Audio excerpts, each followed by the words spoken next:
Terima kasih Anda masih menyaksikan Kompas Malam, Saudara. Ganjar Pranowo merespons pernyataan Anies Baswedan soal Jawa Tengah tak lagi jadi kandang satu partai. Bagi Ganjar, setiap rival bisa mengklaim sepihak, tapi fakta yang nanti akan menjawab, Saudara. Hal ini disampaikan oleh Capres nomor urut 3 Ganjar Pranowo saat berkampanye di Sragen, Jawa Tengah. Ganjar tidak khawatir dengan pernyataan dari Anies Baswedan soal Jateng yang sudah mulai bernuansa perubahan.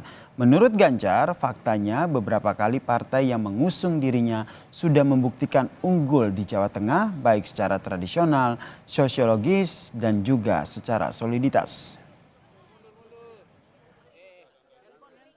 Penantang pasti akan ngomong seperti itu, tapi fakta nanti akan dia lihat. Karena beberapa kali kita memenangkan itu secara tradisional, secara sosiologis, bahkan secara soliditas, saya kira Jateng sudah menunjukkan itu. Tapi semua pendapat saya hormati. Berarti tidak ada kekhawatiran ya Pak Ganjar? Oh, kita bukan orang yang khawatir kok, kita orang-orang optimis. Ya, oke. Yuk. Sebelumnya, Saudara, dalam kampanyenya di Jawa Tengah, Capres nomor urut 1 Anies Baswedan menyatakan bahwa Jawa Tengah kini tidak hanya kandang atau basis suara satu partai.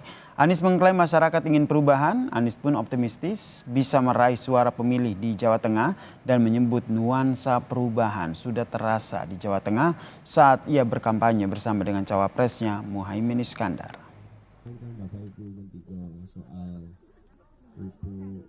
Jadi kalau sekarang itu disebut kandang, itu adalah periode-periode sebelumnya.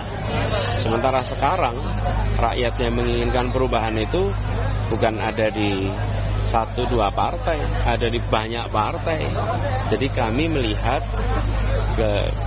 pesan perubahan itu malah menjangkau semua. Dan kalau dilihat Jawa Tengah ini tempat yang bisa dibilang cukup bervariasi sebetulnya. Tidak hanya kandang satu partai. Kita bahas pernyataan dari Anies Baswedan yang bilang bahwa Jawa Tengah kini tidak hanya kandang atau basis suara satu partai saja. Sudah bergabung bersama kami di Kompas Malam pengamat politik Universitas Airlangga, Mas Airlangga Pribadi yang telah bergabung di Kompas Malam. Salam sehat, Mas Airlangga. Salam sehat, Mas. Jadi menurut Anda ini sebuah klaim atau harapan dari Capres nomor urut 1 Anies Baswedan? Iya, saya pikir ini masih berupa harapan ya. Harapan untuk membawa warna perubahan di Jawa Tengah. Tapi kalau kita melihat baik dari basis sosial, basis kultural, maupun misalnya data dari pemilu-pemilu yang ada sebelumnya, itu memang masih menunjukkan kuatnya suara Partai PDI Perjuangan sebagai basis utama di wilayah Jawa Tengah.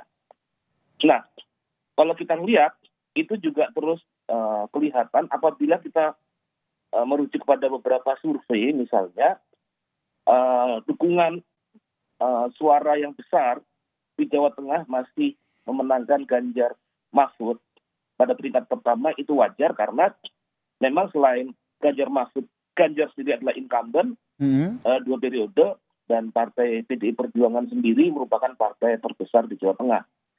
Artinya sampai sekarang masih belum ada fakta-fakta politik dan fakta sosial yang menunjukkan bahwa dominasi dari Partai PDI Perjuangan di Jawa Tengah akan melemah.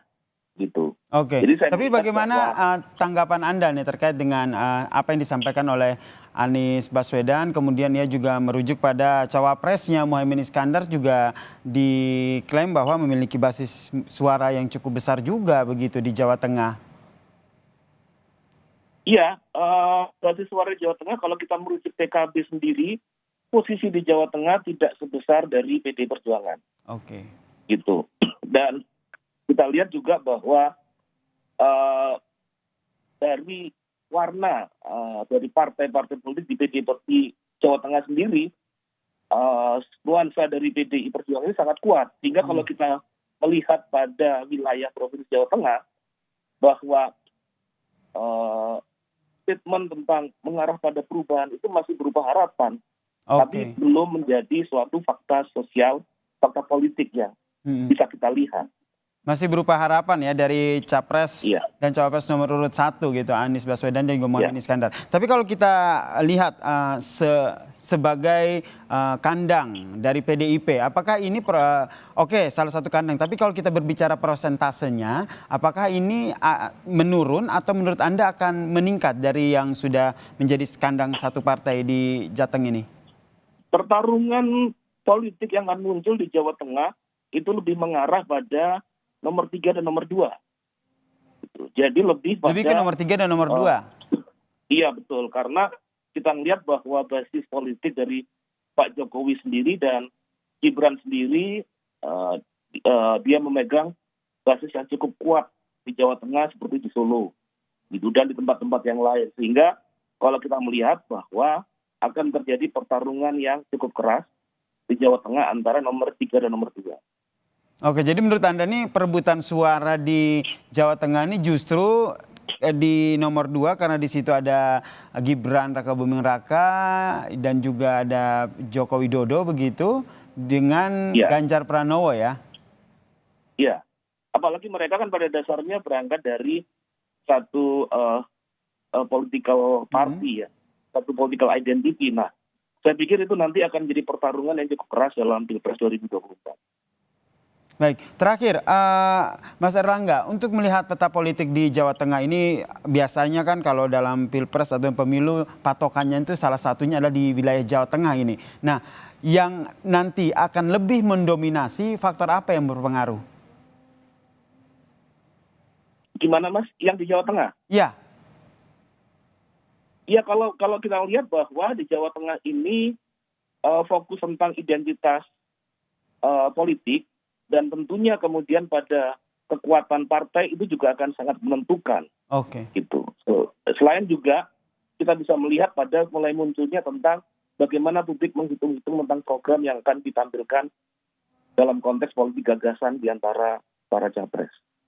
Oke, jadi dibandingkan dengan paslonnya, menurut Anda partai lah yang lebih berpengaruh ya untuk menentukan suara pemilih di Jawa Tengah ini ya, Mas Erlangga ya?